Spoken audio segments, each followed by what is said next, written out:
ఓటీటీలోకి తమిళ నుంచి వచ్చిన ఒక supernatural horror thriller movie దూసుకుపోతుంది. ఈ మూవీకి ఐఎండిబిలో 9.2 రేటింగ్ ఉంది. ఈ స్టోరీ అనేది చాలా డిఫరెంట్గా సాగుతుంది. యుక్త వయసులో ఉన్న అమ్మాయి చనిపోవడంతో స్టోరీ మొదలవుతుంది. ఆమె శవాన్ని ఎవరు కదిలించలేకపోతారు.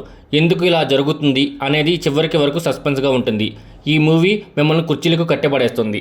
ఈ మూవీ పేరేంటి, ఎందులో స్ట్రీమింగ్ అవుతుంది అని తెలుసుకోవాలనుకుంటే ఈ వీడియోని లైక్ చేసి సబ్స్క్రైబ్ చేసుకోండి. ముందుగా స్టోరీ గురించి తెలుసుకుందాం. ఈ స్టోరీ తంజావూరులోని సమీపంలో గ్రామంలో జరుగుతుంది. ఈ గ్రామంలో స్థానిక ఆలయంలో కప్పు కొట్టు అనే సాంప్రదాయ రక్షణ ఆచరణ జరుగుతుంది. ఈ ఆచారానికి గ్రామ నాయకుడు సెలవరాజు నిర్వహిస్తాడు. అతను సాంప్రదాయాలను కఠినంగా పాటించే వ్యక్తి. అతని కుమార్తె లీల చిన్నతనం నుండి అస్తమాతో బాధపడుతూ ఉంటుంది. తన తండ్రి కఠినమైన నమ్మకాలను తరచుగా వ్యతిరేకిస్తూ ఉంటుంది. ఒకరోజు లీలా సెలవరాజు మధ్య వాగ్వాదం తీవ్రమవుతుంది. ఈ సందర్భంలో సెలవరాజు కోపంతో లీలాను ఒక చెంపదెబ్బ కొడతాడు. అవమాన బాధతో లీలా తన గదికి వెళ్లి తలుపులు వేసుకుంటుంది. కొన్ని గంటల తర్వాత ఆమె ఉరేసుకొని చనిపోయినట్లు తెలుసుకుంటాడు. ఈ దుర్ఘటన ఆమె కుటుంబాన్ని, గ్రామస్తుల్ని తీవ్ర దిగ్భ్రాంతికి గురి చేస్తుంది. అయితే ఆమె అంత్యక్రియలు సన్నాహాలు ప్రారంభమైనప్పుడు ఒక వింత సంఘటన జరుగుతుంది. లీలా శవం స్థలం నుండి కదలడానికి నిరాకరిస్తుంది. ఆమెను ఎంతమంది వచ్చి కదిలించినా ఇక్కడి నుంచి ఒక్క ఇంచు కూడా కదిలించలేకపోతారు.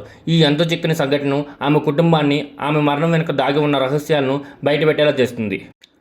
లీలా మరణం అనేది అస్తమా దాడి కారణంగా జరిగిందని ఆమె కుటుంబం కప్పిపుచ్చడానికి ప్రయత్నిస్తారు. కానీ ఆమె ఆత్మన్యాయం కోసం ఆగ్రహిస్తూ ఆమెపై అన్యాయం చేసిన వారి నుండి నిజాలు రాబడుతుంది.